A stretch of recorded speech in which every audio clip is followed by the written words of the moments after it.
මම හිතුවා මුලින්ම ඔයාලට පැරසිටමෝල් පිළිබඳ පැහැදිලි කිරීමක් සහ හැඳින්වීමක් මුලින්ම ලබා දෙන්න ඕනේ කියලා. පැරසිටමෝල් බොහෝ දෙනා පැනඩෝල් නමින් හඳුන්වන ලෝකයේ වැඩිපුර භාවිත වන ඖෂධයක් වන අතර මෙය ඇසිටනොෆෙන් යන කෙමිකල් එක අඩංගු ඖෂධ වර්ගයක් වේ. පැරසිටමෝල් වේදනානාශකයක් සහ උණ අඩු කරන ඖෂධයක් ලෙස ක්‍රියා කරයි. අපි දැන් බලමු මෙය නිවැරදිව භාවිතා කරන්නේ කෙසේද සහ මාත්‍රාව ඉක්මවා ගියහොත් ඇතිවන බරපතල අවදානම් තත්ත්වය කුමක්ද කියලා. පැරසිටමෝල් මගින් ශරීරයේ වේදනාව සහ උණ ඇති කරන ප්‍රොස්ටොග්ලෑන්ඩින් නැමැති ජෛව රසායනික සංයෝගය මොළයේ සහ මධ්‍ය ස්නායු පද්ධතියේ නිපදවීම වළක්වයි. තවත් කරුණු දෙකක් මම ඔබට පැහැදිලි කරලා කියන්නම්. අපි මෙම ඖෂධය වේදනානාශකයක් ලෙස ගැනීමේදී ශරීරයේ වේදනාව දැනීම මොළයට අඩු කරයි.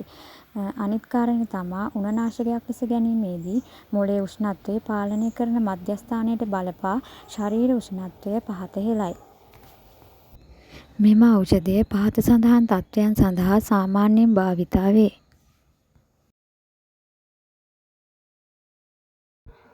හිස රදය, දත් කැක්කුම, මාංශ පේශී සහ සන්ධි වේදනාව, ඔසප් වේදනාව, සෙම්පතික්ෂාව සහ උණ. පැරසිටමෝල් විවිධ ආකාරවලින් ලබාගත හැක. පෙති වශයෙන්, සිරප් දියර වශයෙන්, බිංදු වශයෙන්, සපොසිටරි හා එන්නත් වශයෙන් අපිට ලබාගත හැක. පෙති වැඩිහිටියන් සඳහාත්, සිරප් දරුවන් සඳහාත්, බිංදු ඉතා කුඩා දරුවන් සඳහාත්, සපොසිටරි ගුද මාර්ගයෙන් ලබා දීමටත්, එන්නත් දරුණු වේදනා සඳහාත් භාවිතා කරනවා. දැන් අපි බලමු නිවැරදි මාත්‍රාව සහ මාර්ගෝපදේශ මොනවද කියලා. පැරසිටමෝල් භාවිතා කිරීමේදී නියමිත මාත්‍රාවන් අනුගමනය කිරීම අත්‍යවශ්‍යයි. වැඩිහිටියන් සඳහා අවුරුදු 16ට සහ ඊට වැඩි. සාමාන්‍ය මාත්‍රාව පෙති 1 හෝ 2ක් වාර ගණන පැය 8න් 8ට හෝ පැය 6න් 6ට හෝ පැය 12න් 12ට. දිනකට උපරිම මාත්‍රාව පැය 24ක් තුළදී මිලිග්‍රෑම් 4000ක් නොගත යුතුයි. දරුවන් සඳහා අවුරුදු 16ට අඩු. දරුවාගේ වයස සහ බර අනුව මාත්‍රාව වෙනස් වෙනවා. නිතරම වෛද්‍යවරයෙකු සහ ඖෂධවේදියෙකුගේ උපදෙස් අනුව පැරසිටමෝල් භාවිතා කරනවා නම් තමයි හොඳ. මම ඔයාලට වීඩියෝ එකේ ගොඩක් දේවල් පැහැදිලි කරලා දුන්නා.